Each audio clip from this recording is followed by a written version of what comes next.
Sepupu sekali bang, almarhum bapak saya, kakaknya dari mamanya korban. Kamu mau mati ikut bapakmu kah? Mau kamu mati di samping kuburan bapakmu? 3 kali dia ulang kata-kata itu. Saya nggak niat buat ngerencanain itu sebenarnya. Awalnya pacarnya dia nelpon saya, minta tolong datang ke kosnya buat pinjam motor saya kan. Nah saya mau bilang ke pacarnya, saya ngomong ke Ferry dulu ya, kan gak enak kalau langsung saya ke sana bang. Betul. Nah saya ngomong ke Ferry-nya marah.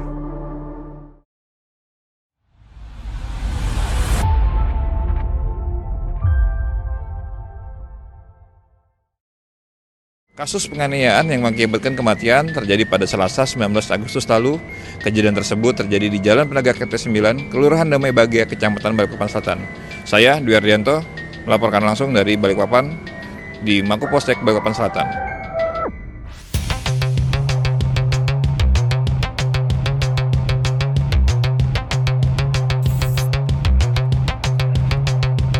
Warga di kawasan Damai Bahagia Balikpapan Selatan dikejutkan dengan peristiwa penemuan seorang pemuda berinisial F usia 19 tahun yang tewas bersimbah darah di dekat area pemakaman pada Selasa 19 Agustus 2025 malam.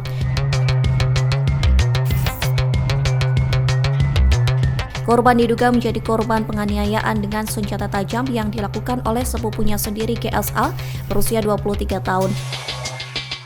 Kapolsek Balikpapan Selatan AKP Abu Sangit melalui Kanit Reskrim Ibtu Iskandar Ilham menjelaskan peristiwa itu pertama kali diketahui saat petugas mendatangi tempat kejadian perkara atau TKP. Dari hasil penyelidikan, polisi kemudian mengantongi nama GSA sebagai terduga pelaku. Bersama tim Jatanras Polda Kaltim dan Polresta Balikpapan serta jajaran polsek lainnya, polisi bergerak cepat memburu pelaku. Setelah ditangkap, polisi kembali ke TKP untuk mencari barang bukti. Hasilnya ditemukan sebilah pisau jenis kerambit yang diduga digunakan pelaku untuk menusuk korban. Dari hasil pemeriksaan, peristiwa tragis ini berawal dari cekcok mulut di area pemakaman keluarga. Korban diduga mengeluarkan kalimat yang menyinggung perasaan pelaku.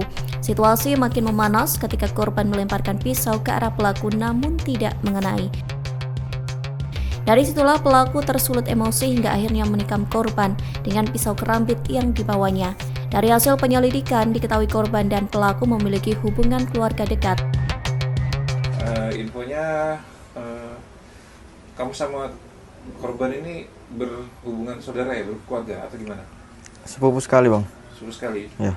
Itu jadi gimana sepupunya, hubungan saudaranya seperti apa? Almarhum bapak saya, kakaknya dari mamanya korban. Oh, berarti emang sepupu sekali ya? Iya. Oke. Terus apa sih yang melatar belakangi kamu melakukan kemarin penganiayaan itu sehingga menyebabkan kematian? Dia di telepon dia ngata-ngatain almarhum bapak saya pak. Kata-katanya seperti apa? Dia emosi, dia ngomong ke saya, kamu mau mati ikut bapakmu kah? Mau kamu mati di samping kuburan bapakmu? 3 kali dia ulang kata-kata itu. Itu akhirnya memicu kamu untuk apa? Mau membuat kamu emosi? Ya. Terus akhirnya apa? Dia yang ngajak saya ketemu di kuburan. Saya ke sana, dia sudah di depan kuburan. Tapi posisi saya belum bawa pisau. Tapi dia sudah bawa pisau duluan, dia lempar ke saya, cuman nggak kena. Baru situ sempat berpukulan dulu. Lalu saya lari ke bawah, ambil pisau. Baru saya naik lagi ke atas. Berarti pisau itu nggak kamu bawa dari awal? Enggak. Oh, pisau itu dari mana? Di jok motor pak. Di jok motor? Iya. Tuh, itu kok posisinya itu emang selalu ada di jok motor atau seperti apa? Itu sudah lama, saya juga dapat juga pisau itu sih. Oh, berarti memang dari awal emang nggak kamu niat buat bawa itu ya? Memang sudah ada lama berarti ya? Saya nggak niat buat ngerencanain itu sebenarnya. Oh, jadi awalnya cuma dia ngelempar, terus tapi nggak kena. Nggak kena, terus pukul-pukulan kamu ya? Ya. Pukul-pukulan, terus kamu langsung ambil motormu? Ya. Ambil karambit itu? Ya, karena waktu pukulan itu dia ngulang lagi kata-kata itu. Ngulang kata-kata yang dia pas di telepon itu? Iya. Oh, itu yang buat kamu sakit hati ya? Iya pak. Kata-kata itu posisinya kamu lagi sadar kah atau pengaruh minuman alkohol kah atau seperti apa? Itu sih saya sadar masih. Masih sadar? Kalau korban itu posisinya sadar atau enggak? Nah, saya kurang tahu soalnya terakhir ketemu itu malam aja sih, Bang. Oke, berarti tapi sebelumnya sering ribut atau enggak sih sebenarnya? Enggak, Nggak pernah ribut? enggak pernah. Sama sekali nggak pernah ribut Nggak sama pernah. korban? Biasanya selalu berdua kah atau sering kemana gitu berdua? Iya, cuman nggak sering-sering betul sih. Tapi kenapa ada tiba-tiba kok langsung marah seperti itu? Awalnya pacarnya dia Ya. nelpon saya, minta tolong datang ke kosnya buat meminjam motor saya kan. Nah, saya mau bilang ke pacarnya, saya ngomong ke Ferry dulu ya. Kan gak enak kalau langsung saya ke sana, Bang. Betul. Nah, saya ngomong ke Ferry, Ferry-nya marah. Saya telepon lagi pacarnya, aku bilang, marah Ferry ini, gue bilang. Nah, baru dia bilang, udah jelas Ferry itu memang bilangnya. Sudah tinggal aja. Tapi tidak lama saya nelpon lagi Ferry, sudah dari situ sudah Ferry marah sama saya. Tapi tindakan itu betul karena dia tuh pacarnya, jadi kamu nelpon sepupu Iya, kan? saya izin kan. Betul izin karena nggak langsung nelpon si pacarnya itu berarti kan? Karena pacarnya duluan yang hubungin saya buat minjam motor. Tapi apa memang sedekat itu ke kamu dengan pacarnya? Enggak. Sekarang saya baru 2 hari juga kenal. Baru 2 hari kenal padahal? Itu pun dibawa sama Ferry karena Ferry kan nggak ada motor mau datangin pacarnya. Ya sudah dia nelpon saya pasti kalau mau ke sana, minta jemput. Saya jemput ke rumahnya. Oh, malah biasanya kalau ketemu sama pacarnya itu sama pacarnya korban minta tolong kamu untuk nganterin ke rumah pacarnya berarti? Iya. Pacarnya kan bukan orang sini, Bang. Oh, pacarnya pendatang berarti ya? Iya. Di kos-kosan yang itu? Betul. Oke. Terus ketika saling pukul-pukulan, itu masih ada mulut nggak sih? Kayak yang tadi kata-kata kasarnya dia itu? Dia ngulang itu terus pokoknya. Berapa kali dia ngulangin? Di telepon itu 3 kali. Nah, baru dia setelah itu pas waktu pukulan sekali lagi dia ngomong begitu. Baru saya lari ke bawah ambil pisau. Baru saya ke atas, saya pukul lagi. Baru saya cabut pisaunya tuh. Saya cucuk ke dia. Itu 2 tusukan ya berarti ya? Seingat saya di paha sama di Di atas bagian kuping. sini ya. Di atas kuping itu ya. Tapi pada saat itu Di situ rebah setelah itu kan, Bang. Dia pegang tangan saya. Dia ngomong sama saya, "Kenapa kamu begini, Mas?" Dia sempat nangis itu. Baru aku bilang, "Tahan Ferry," aku bilang. "Aku carikan mobil dulu," aku bilang. kamu masih berusaha untuk membawa dia berarti ya? Ya, tapi nggak ada yang mobil yang stop. Baru di atas ada teriak minta tolong. Saya lari. Itu kamu berarti terakhir posisinya kamu tinggalkan di mana itu si korban? Di tangga-tangga situ dekat Di kuburan. tangga yang di TKP sini ya, dekat kuburan itu ya. Posisinya itu tadi masih ketika kamu terakhir kamu tinggal posisinya Masih hidup. Masih hidup, Waktu saya masih cari ada. mobil ya. masih ada. Cuman yang teriak tolong kamu tahu siapa? Nggak tahu. Itu saya dengar suaranya Rizka, temannya pacar Ferry. Oh, teman pacarnya. Lalu dia teriak. Kemudian kamu panik, kemudian kamu lari. Ya. Terus apa lagi yang kamu ngomong ke dia ketika dia ngomong seperti itu sama kamu? Kan dia tadi nanya, kenapa kamu? Begini, Mas. Baru saya jawab, "Tahan Ferry sebentar, kita ke rumah sakit." Dia cuma nganggukin kepala. Tapi setelah itu apa yang terlintas dalam benakmu? Nyesel banget main jalan. Nyesel.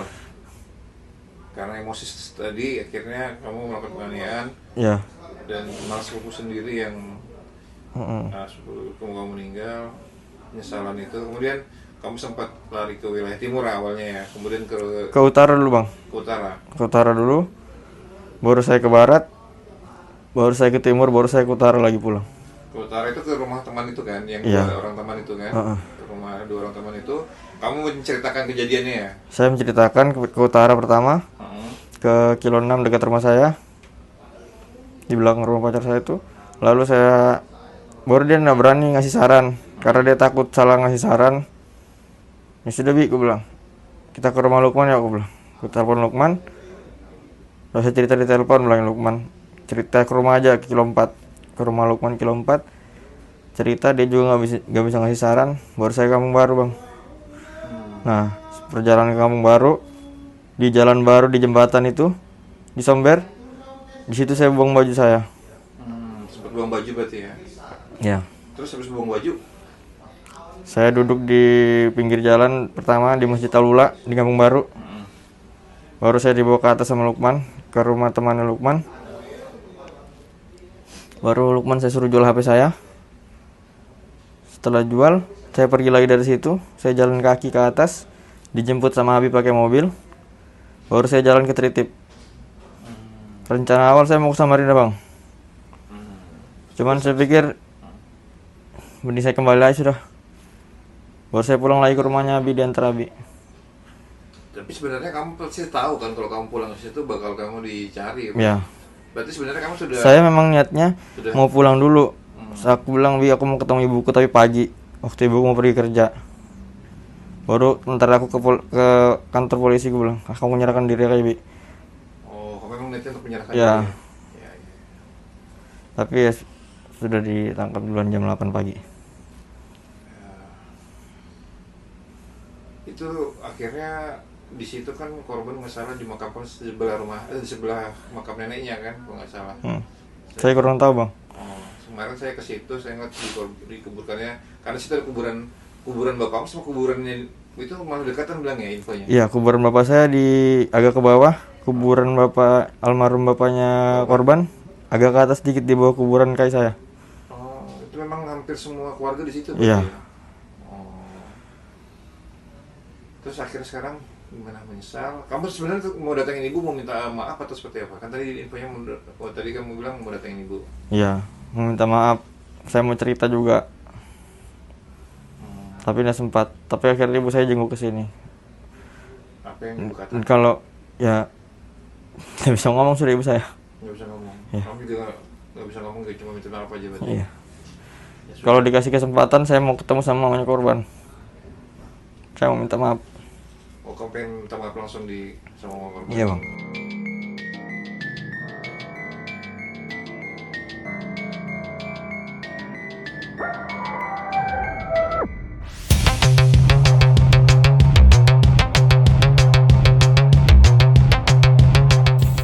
Polisi juga sudah memeriksa 7 saksi termasuk orang tua korban, pacar korban berinisial M, teman kos korban hingga teman pelaku. Dari keterangan sementara diduga ada unsur cemburu yang memicu keributan meski pelaku mengaku baru kenal dengan teman wanita korban 2 hari sebelumnya. Saat ini tersangka GSA sudah ditahan di Polsek Balikpapan Selatan. Ia dijerat pasal 338 KUHP tentang pembunuhan dengan ancaman 17 tahun penjara, subsidiar pasal 351 ayat 3 KUHP tentang penganiayaan yang mengakibatkan kematian dengan ancaman 5 tahun penjara.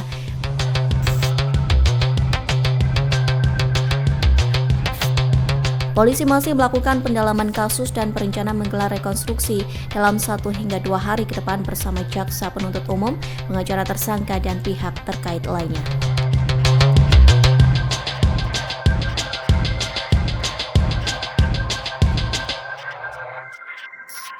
Download Tribun X sekarang, menghadirkan lokal menjadi Indonesia.